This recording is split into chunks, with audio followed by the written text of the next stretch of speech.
नमस्कार, मैं हूं आपके साथ पंडित आचार्य मनोज कुमार शुक्ला। प्रतिदिन की तरह धर्म पे चर्चा होती है, तो आज रोहिणी व्रत है। आज हम लोग उसकी पूरी कथा जानेंगे कि रोहिणी व्रत की कथा करने से क्या फल मिलता है और कैसे मिली दुर्गंधा को मुक्ति, यह भी जानेंगे। कैसे मिली दुर्गंधा को मुक्ति, तो ये सारी चीज़ आज हम लोग इस धर्म चर्चा में जानेंगे। यह व्रत जैन समुदाय का प्रमुख व्रत है। इसे स्त्रियां और पुरुष दोनों ही रखते हैं। महीने के जिस दिन रोहिणी नक्षत्र पड़ता है, जैन समुदाय उसी दिन यह व्रत रखता है। इसका पारण रोहिणी नक्षत्र की अवधि की समाप्ति पर मार्गशीर्ष नक्षत्र में होता है। कथा, रोहिणी व्रत कथा और इसका फलाहार सूर्यास्त से पहले कर लिया जाता है।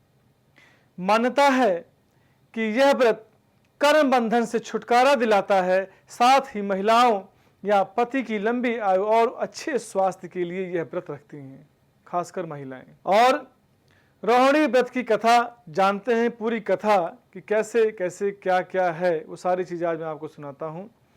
प्राचीन कथा के अनुसार चंपापुरी राज्य में राजा माधवा और रानी लक्ष्मीपति का राज्य था। उनके 7 बेटे और 1 बेटी थी। एक बार राजा ने बेटी रोहिणी के बारे में ज्योतिषी से जानकारी ली, तो उसने बताया कि रोहिणी का विवाह हस्तिनापुर के राजकुमार अशोक के साथ होगा। इसके बाद राजा ने स्वयंवर का आयोजन किया। इसमें रोहिणी अशोक का विवाह करा दिया गया। बाद में रोहिणी अशोक राजा रानी बने। एक समय हस्तिनापुर के वन में श्री चारण मुनिराज आए। उनके दर्शन के लिए राजा पहुंचे और धर्मोपदेश ग्रहण किया। बाद में पूछा कि उनकी रानी शांत चित्त क्यों है। तब उन्होंने बताया कि इसी नगर में एक समय में वास्तुपाल नाम का एक राजा है, जिसका धनमित्र नाम का एक मित्र था, जिसकी दुर्गंधा नाम की कन्या पैदा हुई। लेकिन धनमित्र परेशान रहता था कि उसकी बेटी से विवाह कौन करेगा। लेकिन बाद में उसने धन का लालच देकर वस्तुपाल के बेटे श्री शेषन से दुर्गंधा का विवाह कर दिया। इधर दुर्गंधा की दुर्गंध के से परेशान होकर श्री शेषन 1 माह में ही कहीं चला गया। इसी समय अमृतसेन मुनिराज वहां आए। धनमित्र और दुर्गंधा उनके दर्शन के लिए पहुंचे। यहाँ धनमित्र ने दुर्गंधा के भविष्य के विषय में पूछा, तो उन्होंने बताया कि गिरनार पर्वत के पास एक नगर में भूपाल नाम का एक राजा राज्य करता है। राजा की सिंधुमती नाम की एक रानी थी।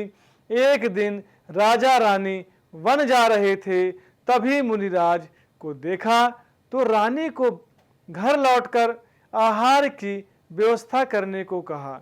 रानी घर तो लौट आई, लेकिन गुस्से में मुनिराज के लिए कड़वी तुम्बी का आहार तैयार कराया। इससे मुनिराज को बहुत कष्ट हुआ और उनकी मृत्यु हो गई। राजा को इसका पता चला, तो उन्होंने रानी को महल से निकाल दिया। पाप के कारण रानी को कोढ़ भी हो गया और आखिर में उसकी मृत्यु हो गई और नरक में गई। यहाँ दुख भोगने के बाद पहले वह पशु योनि में उत्पन्न हुई और बाद में तुम्हारे घर दुर्गंधा नाम की कन्या के रूप में पैदा हुई।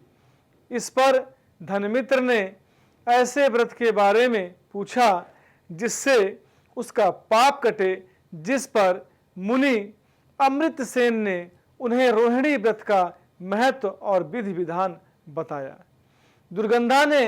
दुर्गंधा ने ऐसा ही किया और सन्यासी के कहने पर मृत्यु के बाद स्वर्ग गई, वहां से तुम्हारी रानी बनी।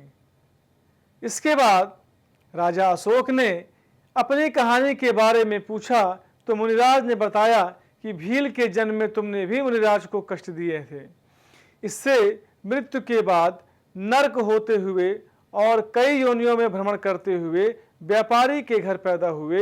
इसके बाद मुनिराज ने बताने पर रोहिणी व्रत किया और अगले जन्म में राजा बने। इस तरह राजा रानी रोहिणी व्रत के प्रभाव से मोक्ष को प्राप्त किए।